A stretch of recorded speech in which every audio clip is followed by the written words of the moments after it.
In 2009, we began investigating a series of cattle mutilations in northern Illinois.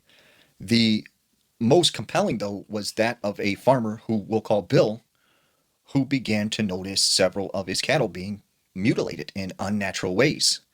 And he said, whatever was doing this was not a predator because it was making very precise cuts, out of the stomach, out of the eyes, out of the tongue. And he also said he noticed that coyotes and stuff in the area and the birds, right, would not go near these things. And the other cows even would avoid this cattle. He said he noticed that a lot of his sheep and goats were getting sick and he could not figure out what was causing it. He had, several weird sightings of lights in the sky.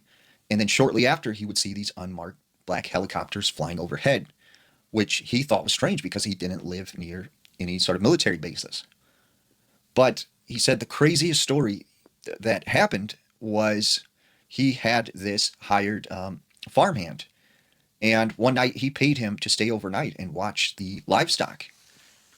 And I guess in the middle of the night, this farmhand, he said he seen like this bright glowing orb of light hovering over the cows.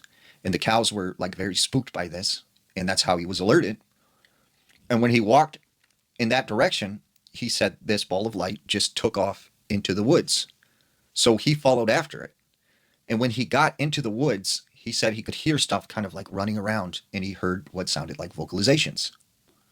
The next thing he remembers is it's morning time, he's laying out in the middle of a field, completely unclothed, has no idea like what had happened up from that point of hearing those vocalizations to how he got in that field.